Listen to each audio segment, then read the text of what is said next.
318. False Solutions. Chalcedon Report number 181, September 1980.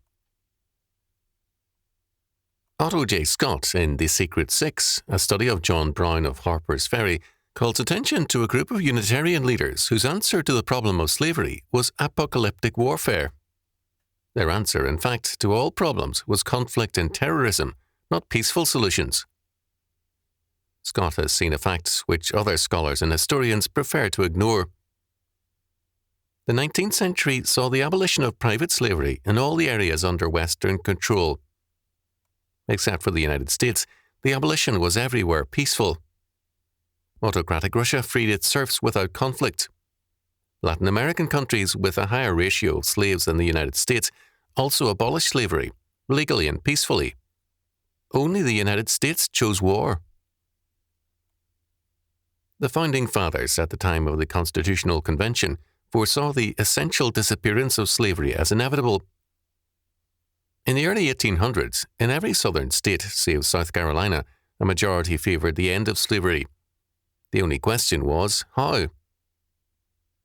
Instead of a concern for the practical mechanics of such a step, a growing minority chose an all-out assault on the South.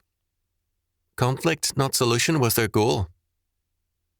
As a result, the nation was divided over the issue. In his fourth annual message, December 2, 1856, President Franklin Pierce challenged this view of conflict as solution. It presupposed the belief that slave labor is superior to free labor, and that free labor cannot compete with it.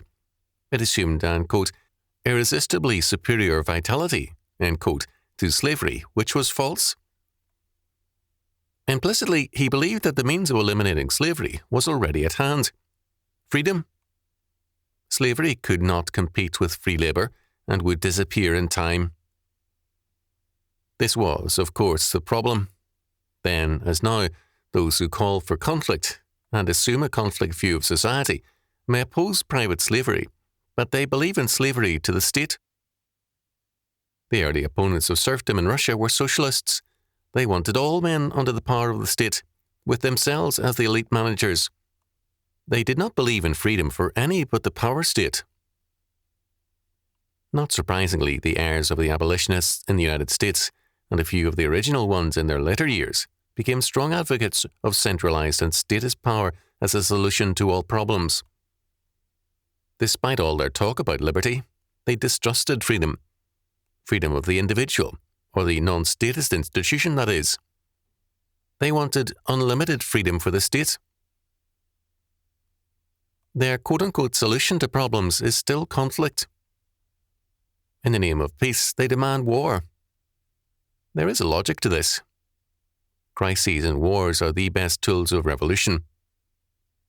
In the modern age, every war becomes an instrument for enlarging state powers and creating a social revolution. Every modern state is prepared for a national crisis. A series of emergency executive orders are readied long in advance.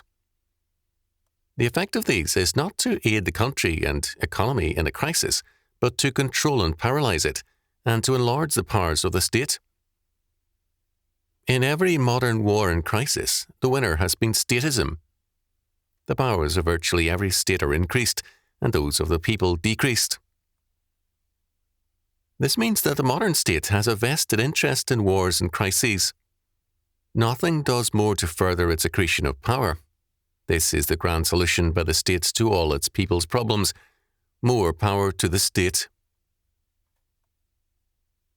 In the Journal of the Absurd, 1980, Jules Siegel and Bernard Garfinkel characterize the statist or, quote, official mind, end quote, thus: it hates logic, simplicity, spontaneity, common sense, and people as individuals.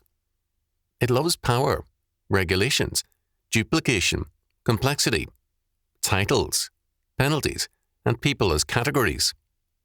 Its philosophy: more is better, even if it's worse. Its program: there are no solutions, there are only bigger problems. Page 113. As long as men expect statist solutions, they will get bigger problems, more wars and more crises, as surely as the sun rises and sets.